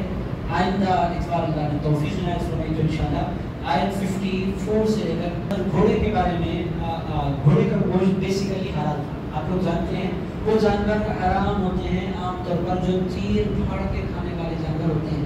آپ دوسرے لفظوں میں گوشت کھانے والے جو جانور ہوتے ہیں عام طور پر وہ حرام ہوتے ہیں۔ بکرا اس واسطے حرام نہیں ہے کہ وہ گوشت نہیں کھاتا، وہ چارہ کھاتا ہے۔ عزیزان گرامی گائے اس واسطے حرام نہیں ہے کہ وہ گوشت نہیں کھاتی، وہ چارہ کھاتی ہے۔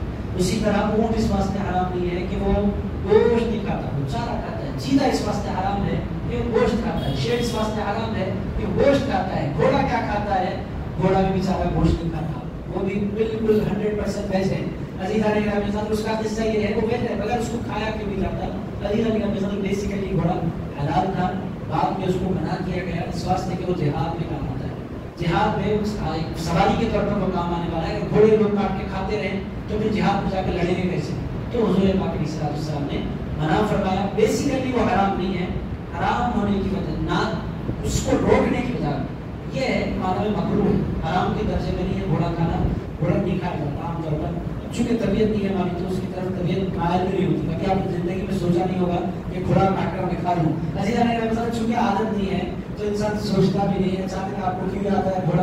مگر حلال ہے یا حرام آپ کھانا چاہیں تو اٹس اوکے، مگر منع کیا گیا ہے، روکا گیا ہے۔ اس زمانے میں جہاد نہیں ہو رہا، کبھی ایک آدھ مرتبہ بندہ ہاتھ صدقہ کرنا چاہے تو الگ مسئلہ ہے، مگر اس سے منع کیا گیا، اس کا منع ہونا مکروہ کے لیول میں ہے، حرام کے لیول میں نہیں ہے۔ یہ بات کلیئر ہو گئی۔ اور کس طرح قرآن کی تلاوت سورہ فاتحہ اور اس کے ساتھ ساتھ 2 سورتیں چھوٹی چھوٹی کم سے کم یاد کر لینا مسلمان ہوتے انسان پر فرض ہو جائے گا۔ نہیں سمجھ میں آ کوشش کرنا، جدوجہد کرنا، کیسے بھی ہاتھ پر مار کر جو ہی بندہ مسلمان ہو سورہ فاتحہ اس کو یاد کرنا پڑتا ہے جیسے تیسے اس کو آئے۔ اس کے لیے بالکل آپ کو ہم کو اردو والوں کے لیے عربی سننا، یاد کرنا، سمجھنا ڈیفیکلٹ نہیں ہے۔ ہماری زبان عربی سے مستفید ہے تو ہمارے لیے ہماری طبیعت عربی کی طرف مائل ہوتی ہے۔ بعض ایسی طبیعتوں کے تیلگو والوں کو، ٹیپل والوں کو اچانک آپ قرآن فرما دیں حیران ہو جاتی ہے کیا؟ عربی والوں کی بالکل بھی ڈیفیکلٹ ہوتا ہے، اس کے باوجود بھی جس طرح بچہ کوئی چیز رکھ لیتا ہے اسی طرح ان کو بھی کم سے کم وہ قرآن اتنا یاد دلانا ضروری ہے جس کے ذریعے وہ اپنی نماز مکمل کر سکے۔ ہم جیسے مسلمانوں کے لیے کیا ہے، عام مسلمانوں کے لیے کم سے کم ہم کو اپنا پارا یاد ہونا چاہیے۔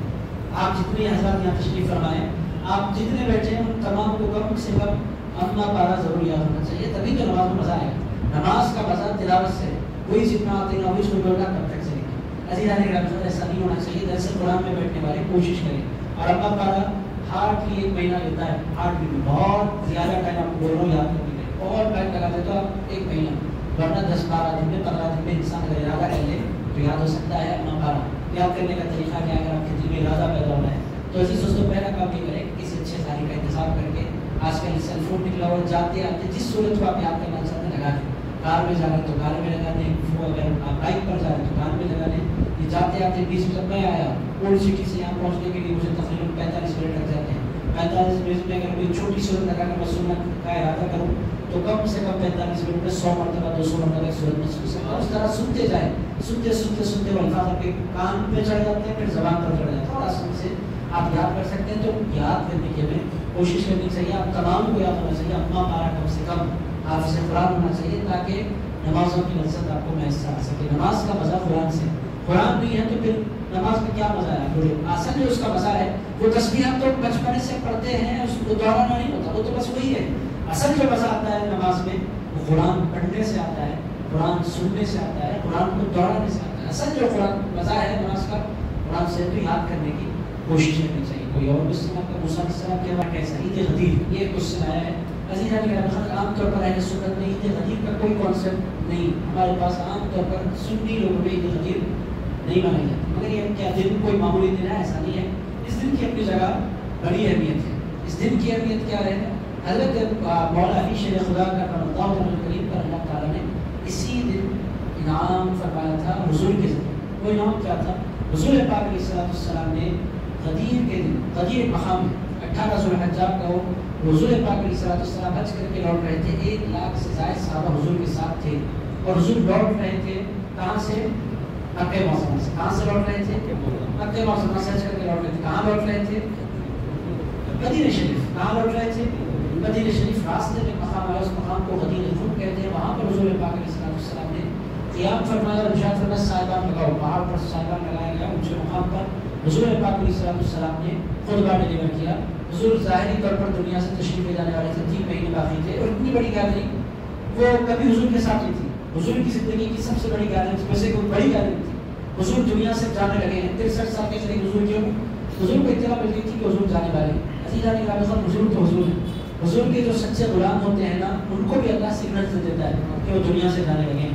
عزیز دوستو، اللہ والوں کو آپ دیکھیں گے کہ جانے سے بہت پہلے نصیحت کر دیتے ہیں، وصیت کر دیتے ہیں، ملنے والوں سے کہہ دیتے ہیں تمہاری ہماری آخری ملاقات ہے۔ ایسا میں نے دیکھا لوگوں کو، آپ سے ہماری آخری ملاقات کیسے بندہ بول دیتا ہے، اللہ ان کو ان کے دل میں ڈال دیتا ہے۔ تو یہ عام بندوں کا حال ہے، کیونکہ رسول اللہ نے اس موقع پر، غدیر کے موقع پر حضور پاک علیہ السلام نے اپنے پورے صحابہ کو جمع کیا اور ایک خطبہ ڈلیور کیا۔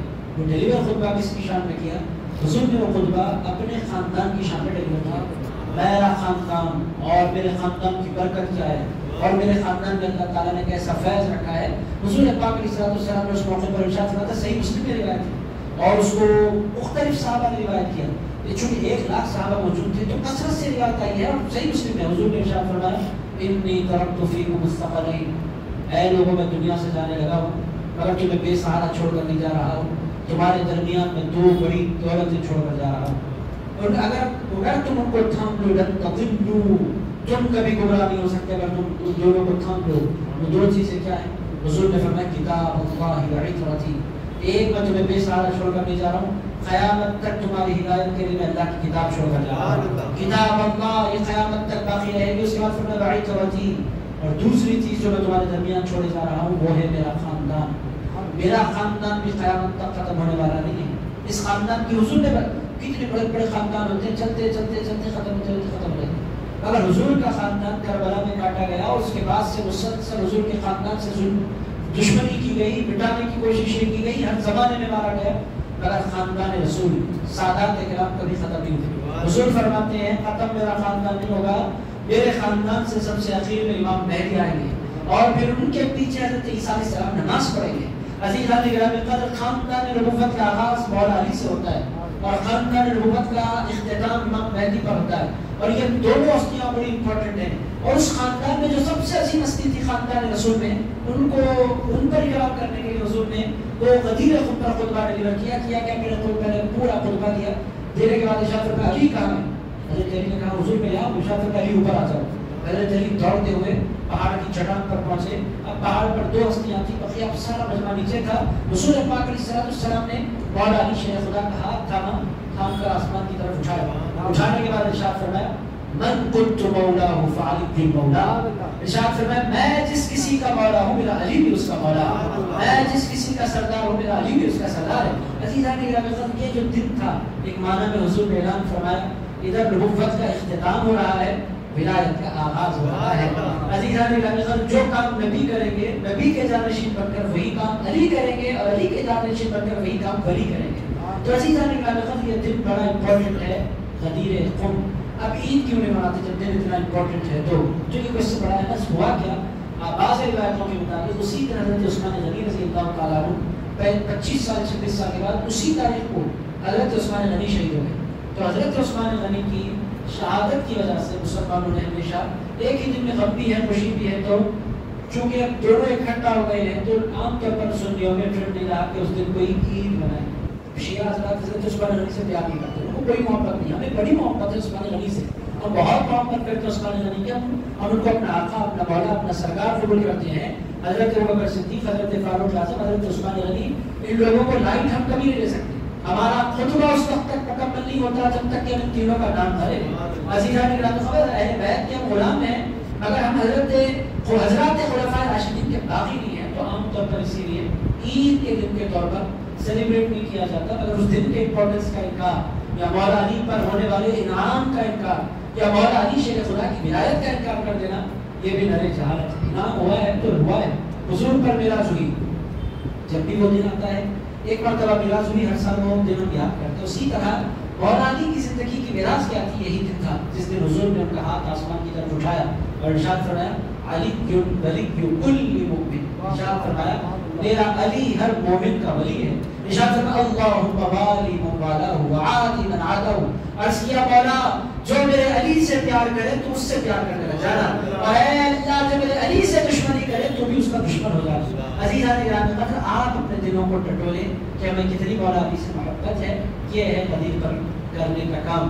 میں امید کرتا ہوں کہ غدیر سمجھ میں آگے ہو گیا. اور عید کیوں نہیں کی جاتی وہ ریزن بھی میں سمجھتا ہوں کہ سمجھ میں آ گیا ہوگا. اس کا ریزن میں نے آپ کی خدمت میں عرض کر دیا ہے. چند باتیں تھی میں سمجھتا ہوں کہ کچھ ختم ہو گئے آج کے. جی آپ کر لیں. عزیزان گرامی قدر یہ پوچھ رہے ہیں کہ حضرت امام حسن کے نام کے ساتھ امام حسین کے نام کے ساتھ جو طریقے سے ان کا نام استعمال ہوتا ہے موجودہ زمانے میں بہت سے لوگ رضی اللہ عنہ کہنا پسند کرتے ہیں.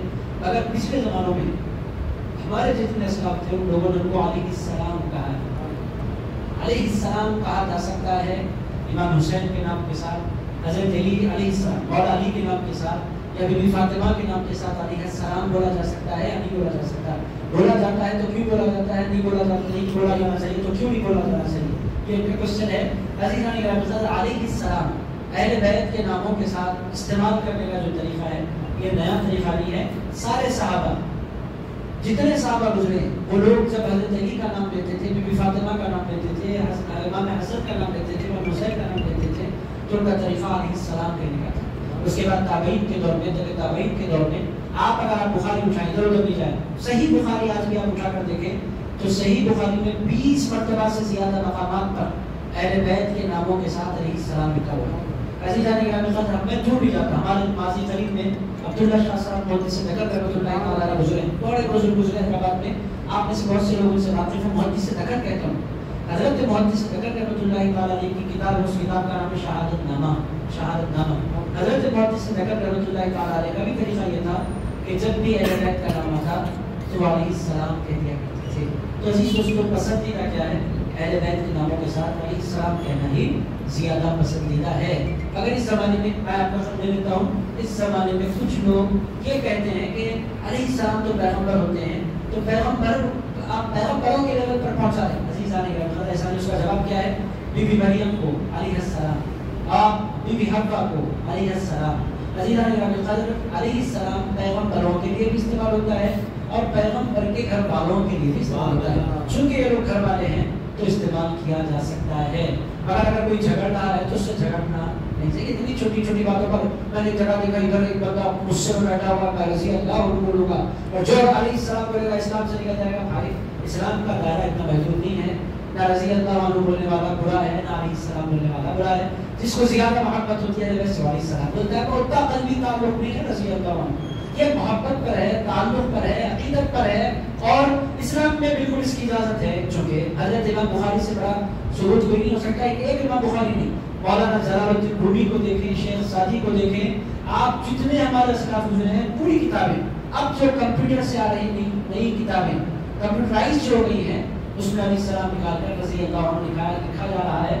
اس کا بھی ریزن ہے وہ ایک فونٹ مارو تو رضی اللہ عنہ آ جاتا ہے. وہ پورے اہل بیت اور پورے صحابہ پر ایک ہی فونٹ لکھنے میں آسانی ہو. کہاں علیہ ان کے لیے علیہ السلام لکھو, ان کے لیے رکھو, ایک ساتھ چلا دو. تو اس واسطے چلا رہے ہیں. مگر جتنی پچھلی کتابیں تھیں ان ساری کتابوں میں علیہ السلام ہی لکھا ہوا تھا. آپ کا لے لیتے پھر آپ کا ایک حرکت اگر بڑی ہو جائے تو نماز ٹوٹ جاتی ہے. فون سائلنٹ کرنے میں بڑی حرکت نہیں ہوتی.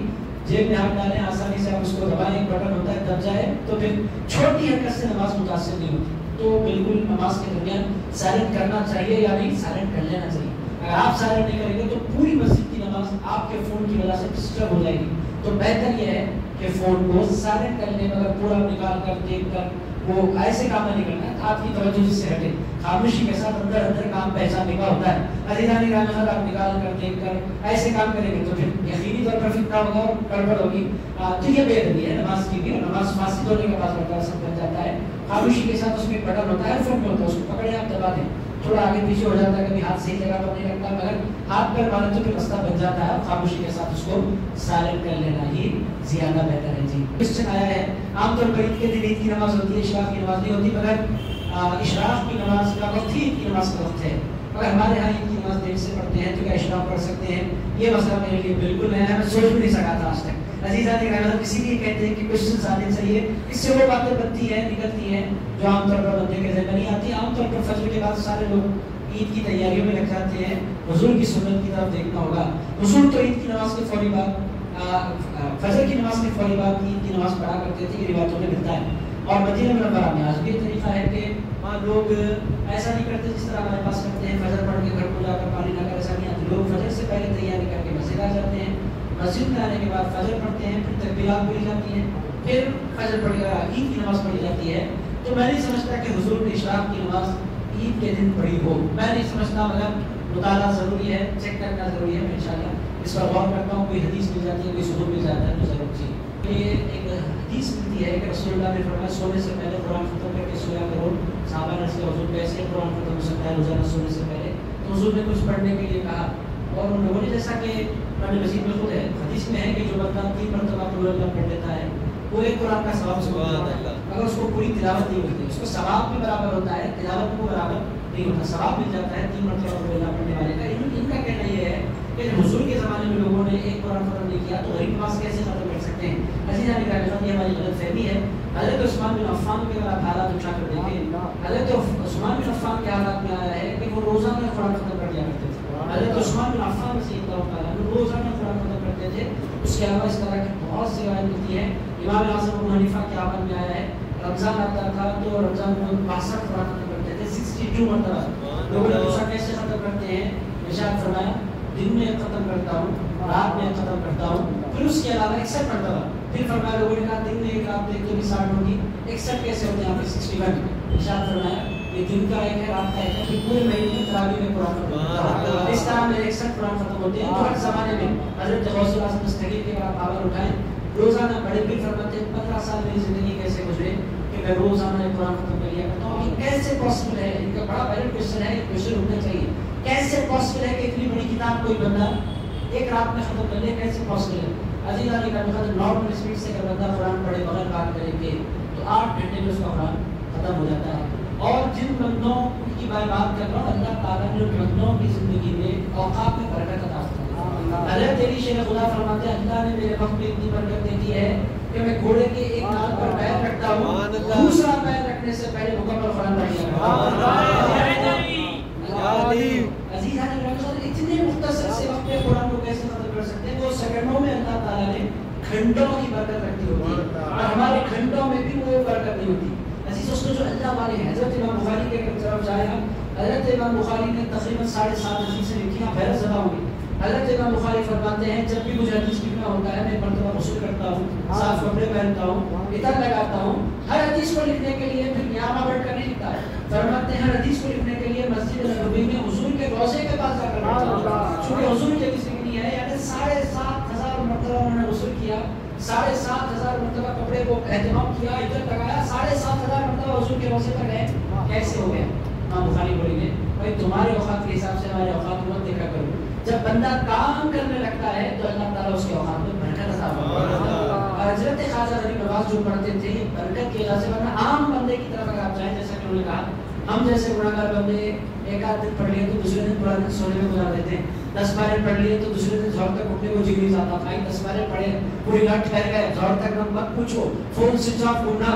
عزیزان گرامی، چونکہ نڈال ہو جاتا ہے 10 بارے پڑھنے کے بعد، یہ برکت ہوتی ہے اوقات میں۔ اور صحابہ کرام نے بہت سے لوگوں نے ایسے ختم کیا ہے۔ ہاں ایک حدیث میں حضور سے کسی صاحب نے پوچھا حضور میں کتنے دن میں قرآن ختم کروں؟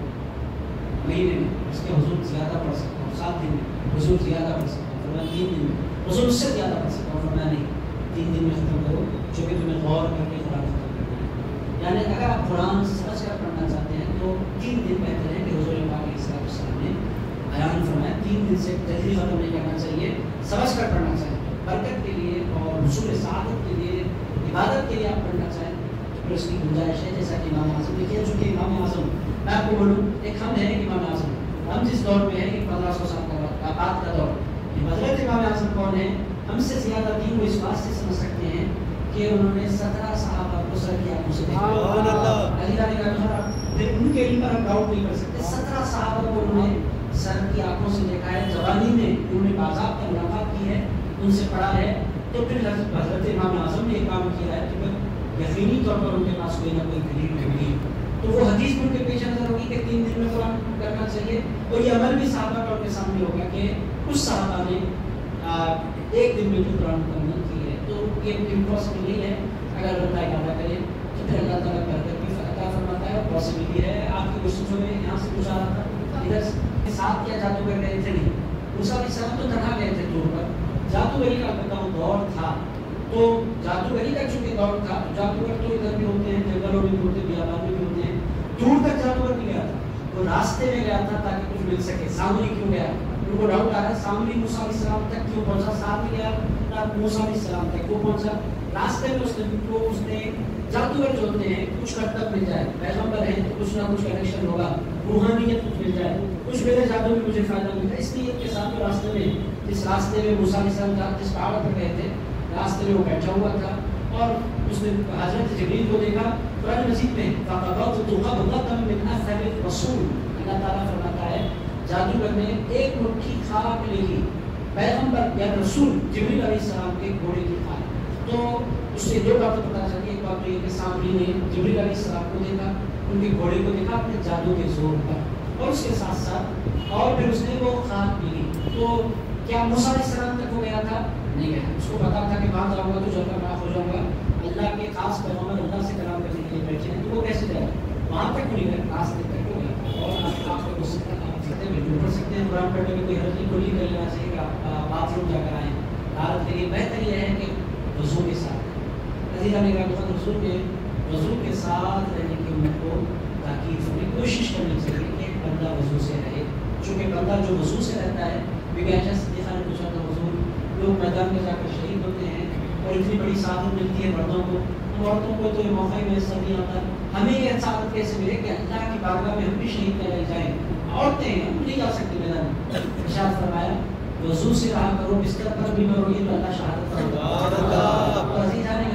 شہادت کا مرتبہ اس کو نصیب ہو جاتا ہے جو بندہ وضو سے رہا کرتا ہے. شروع میں عادت نہیں ہوئی تو ڈیفیکلٹ دکھتا ہے، اگر انسان اگر عادت بنانا شروع کرے تو پھر تو بہت عادت بن جاتی ہے. اس کے لیے تھوڑا سا آپ کو رکنا پڑتا ہے. بے تحاشا کھانے والے نہیں کر سکتے وضو کی حفاظت. بے کھانا کھائیں گے تو پھر آواز تو خارج ہوگی. میں کھلا عرض کر رہا ہوں عزیز دوستو، وہ اس کے لیے تھوڑا سا ہاتھ کو روکنے کا بندے کو عادی بنانا ہوگا، ورنہ تو پھر ایسے دھماکے ہوتے ہیں، خوب کھاتے ہیں پھر ہنگامے ہوتے ہیں. عزیز دوستو، یہ بڑا خطرناک ہوتا ہے.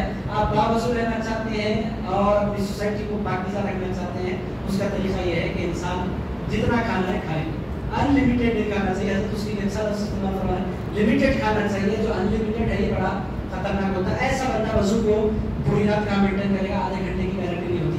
عزیز دوستوں، کب دھماکہ ہوگا نہیں پتا. تو اسی لیے حفاظت کے لیے تھوڑا کھائیں، وضو کی حفاظت کریں. قرآن پڑھ سکتے ہیں بغیر وضو کے بھی. ہاتھ میں چھو نہیں سکتے. ہمارے جو اہل حدیث ہے وہ تو کہتے ہیں چھو بھی سکتے ہیں، ہاتھ میں بھی لے سکتے ہیں. مگر ہمارے جتنے امام ہیں، امام اعظم امام شافعی، امام مالک، امام احمد بن حنبل، چاروں کے چاروں اماموں نے کہا ہے لا یمسہ الا المطہرون. اللہ فرماتا ہے اس کو پاکیزہ لوگ ہی ہاتھ لگا سکتے ہیں. تو حضرت امام اعظم ابو حنیفہ نے فرمایا پاکیزگی سے مراد غسل بھی کیا ہوا ہونا ہے، بندہ وضو بھی کیا ہوا ہونا ہے.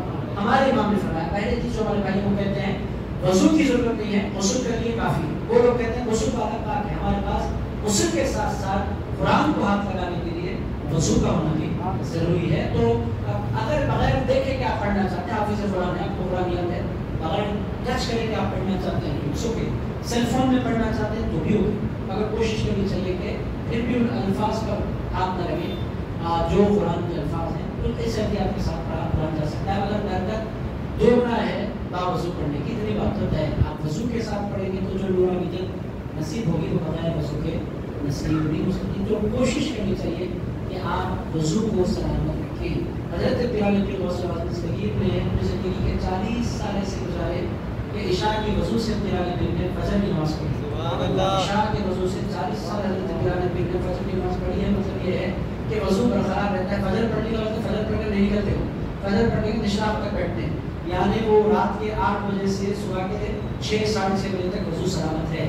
مطلب یہ ہے کہ وضو 10 گھنٹے 12 گھنٹے بھی انسان کا رہ سکتا ہے. رمضان میں ہر بندہ فیل کر سکتا ہے. لمبی تراویح میں بھی آپ محسوس ہی نہیں کرتے کہ وضو ٹوٹ رہا ہے, 5 پارے پڑھیں 10 پارے پڑھیں, انسان کے ارادے پر. ہمارے پاس ارادہ کیا ہے, وضو توڑ دینا پھر کرنا نہیں. یہ ہے خطرناک پلاننگ جو آپ بندہ کرتا ہے, توڑ دو پھر چھوڑ دو. عزیزان گرامی توڑ دو پھر کر دو, یہ اصول ہمیں اپنانا چاہیے. تھوڑی محنت لگتی ہے مگر بڑی برکت. گھر سے نکلے تو فرشتے حفاظت میں بتایا کرتے ہیں, سونے کے لیے جائیں تو آپ کی فرشتے حفاظت کر رہے ہوتے ہیں, موت آ جائے تو شہید کی موت بھی جایا کرتی ہے. تو کوشش کرنی چاہیے وضو کو مینٹین کرتے رہنے کی. تھوڑا سا طویل ہو گیا مگر آنسر ہے, اس کی بڑا جیسا آپ بیان فرما رہے ہیں کہ حضرت خواجہ غریب نواز نے رات کو مکمل کیسے نماز پڑھ لی, یہ کیسے پاسبل ہے.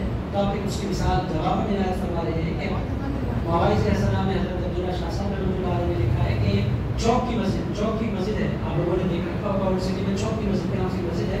چوک کی مسجد کے امام صاحب نے قرآن پڑھنے کا اپنے دل میں جذبہ جاگا اور انہوں نے مغرب کی نماز میں سورہ بقرہ شروع کی, اور مغرب کا وقت بھی برقرار تھا. پہلی ہی رکعت میں انہوں نے سورہ بقرہ مکمل کیا. سبحان اللہ. کیسے پاسبل ہے کہ بقرہ مکمل ہے 2.5 پاروں پر تقریباً سورۃ البقرہ مشتمل ہے. 2.5 پارے اگر بندہ عام اسپیڈ میں بھی پڑھے تو میں سمجھتا ہوں 1 گھنٹہ 1.5 گھنٹے کا تو ٹارگیٹ ہے, جب تک مغرب کا ٹائم ختم ہو جاتا ہے. اگر امام صاحب کو محبت جاگی اللہ کے کلام سے تو اللہ تعالیٰ نے ان کے وقت میں برکت عطا فرمایا. ایک واقعہ بطور استشہاد آپ بطور دلیل پیش فرما رہے ہیں کہ جب بندہ ارادہ کرتا ہے تو اللہ تعالیٰ کم وقت میں زیادہ قرآن پڑھنے کی اس کو توفیق عطا کرتا ہے. یہ جذبات, یہ ساری باتیں اس واسطے ہوتی ہیں کہ ہمارے دلوں میں جذبہ پیدا. ہمارے پاس انتہا یہ ہو گئی.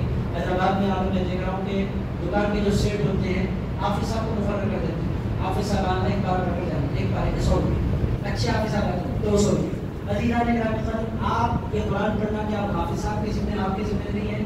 کہ حافظ صاحب مسلمان ہیں, آپ مسلمان نہیں ہیں؟ کہ آپ کا قرآن سے کوئی تعلق نہیں ہے؟ برکت ہوگی. عزیز دوسری بڑی بہتری ہے جو آپ قرآن کر رہے ہیں. قرآن کی برکت آپ پانا چاہتے ہیں, آپ خود قرآن کھول کر بیٹھیں. وہ بیچارے حافظ صاحب 100 روپئے بھی ان کے لیے بڑی چیز ہے. مہینے کے آپ دیکھیں روز کے 100 مہینے کے 3000 ہو جاتے ہیں, 3000 بن جاتے ہیں. وہ 3000 کے لیے آتے ہیں, قرآن سے محبت کی وجہ سے نہیں آتے ہیں. ایسا نہیں کرنا چاہیے. قرآن کا پڑھنا عالم کے لیے بھی ضروری, حافظ کے لیے بھی ضروری, دکاندار کے لیے بھی ضروری, مالک فیکٹری کے لیے بھی ضروری, مینیجر کے لیے بھی ضروری. ہر مسلمان کا قرآن کا پڑھنا ضروری ہے. اگر اس کے بغیر زندگی گزر رہی ہے تو زندگی نقصان پہ جا رہی ہے, خسارے پہ جا رہی ہے. اس کے علاوہ کچھ اور نہیں. آج کا درس ہر درس سے اس واسطے زیادہ میں سمجھتا ہوں مکمل ہو کے بہت اچھے کوشچن آئے. ایک کوشچن پر میرا جواب ہوا, اس کا جواب انشاءاللہ میں آئندہ انشاءاللہ اللہ نے توفیق عطا فرمائی. آخری اشارہ ہے آپ حضرات کی, یہ درست ہے کہ بچوں کو نظر لگتی ہے اور سدھر کیا, یہ 2 باتیں ہو گئی ہیں. عزیزان کا نظر لگنا حق ہے. اللہ کے حبیب علیہ السلام نے فرمایا العین حق, نظر کا لگنا حق ہے, نظر لگتی ہے. عزیز دوستو, نظر کس کی لگتی ہے؟ نظر باہر والے کی بھی لگتی ہے, نظر گھر والے کی بھی لگتی ہے. بعضوں کے مطابق تو خود کی نظر بھی خود کو لگ جاتی ہے. عزیز دوستو, انسان بات کرتا میں بہت اچھا دکھ رہا ہوں آگے گڑبڑ میں. عزیز دوستو, یہ ہوتا ہے تو نظر خود کی بھی خود کو لگ جایا کرتی ہے. مگر بعض لوگوں کے پاس ایک ذہنی بیماری ہوتی ہے. بعض ایسے بھی لوگ ہیں جب بھی ملا اپنا نظر کی دعا پڑھ دیجیے, بھائی آپ کی عمر 50 سال کیا لگیں گے, اپنا ہی میں کہیں پہ بھی نظر. عزیز دوستو, بعض مرتبہ وسوسے ہو گئے, نظر نہیں ہوتی.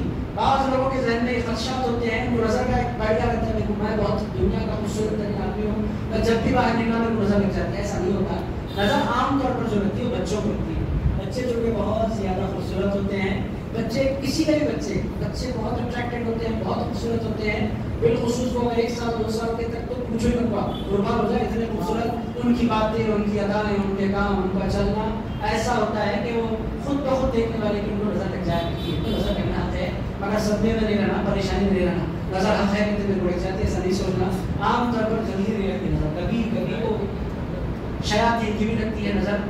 عزیز آپ نے تو مگر نظر کا لگنا حق ہے. علاج کیا ہے؟ علاج یہ ہے کہ سورہ قلم کی آخری دعا آتی ہے, سورہ قلم 29 پارے میں سورہ تبارک آتا ہے. تبارک کے بعد جو سورت آتی ہے سورہ قلم, اس کی آخری دعا آتی ہے. یاد کریں, میں یہ قال الذین کفروا یفرقون ببصرهم لما سمعوا الذکر ویقولون انه لمجنون وما هو الا ذکر للعالمین. یہ پڑھ کر 3 مرتبہ پڑھ کر اول آپ درود شریف پڑھ کے دم کرنے لگ سکتے ہیں. تو اگر نظر لگی ہوئی ہے تو چلی جائے. اگر نظر سے محفوظ رکھنا چاہتے ہیں تو روزانہ شام میں دم کر دیں, روزانہ فجر میں دم کر دیں. اس سے انشاءاللہ تعالیٰ بچوں کی حفاظت ہو جائے گی. اب بولے میں بڑا ہوں, میں کیا کروں؟ آپ لوگوں کے لیے اللہ نے قل اعوذ برب الفلق, قل اعوذ برب الناس نازل فرمائی. عزیز دوستو, حضور روزانہ سونے سے پہلے 3 مرتبہ پڑھ کر اس کو دم کرتے تھے ہاتھ پر, اور پورے جسم پر ہاتھ پھیرتے تھے. دم کرنے کے بعد پورے جسم پر دم نہیں کیا جا سکتا, تو ہاتھوں پر دم کر کے اس کو پورے جسم پر پھیرتے تھے. حضور نے وصال فرمانا تھا. کل شام میں رسول اللہ علیہ وسلم کی طبیعت خراب تھی, اس کے باوجود بھی حضور نے بی بی عائشہ صدیقہ سے فرمایا, عائشہ میں نہیں چاہتا کہ وہ دم کروں گا تو چھوڑنا نہیں چاہتا, ایک کام کرو تم پڑھ کے میرے جسم پر اپنے ہاتھ پھیر دو. اگر حضور نے اس موقع پر بھی سورہ فلق کو سورہ ناس کو نہیں چھوڑا, جادو ٹونے یہ سب ختم ہو جاتے ہیں جب بندہ فلق اور ناس پڑھے گا. وضو سے رہنے کا بہت بڑا فائدہ کیا, جب بندہ کوئی آپ پر کرتب کرائے, کرتب پلٹ کر اس کو جاتا ہے وضو سے رہتے. عزیزان گرامی, جادو نہیں ہوتا, وضو سے رہنے والے بندے. اب اللہ کا فیصلہ اگر ہو جائے تو عام طور پر باوضو رہنے والے پر جادو کا اثر نہیں ہوتا, تو یہ ہے نظر کا رہنا طے ہے. مگر صدمے میں نہیں رہنا, فکر میں نہیں رہنا, بے رکاوٹ لگ جاتی ہے. عزیز دوستو, ایسا گھبراہٹ میں نہیں رہنا, آرام سے آپ زندگی گزاری.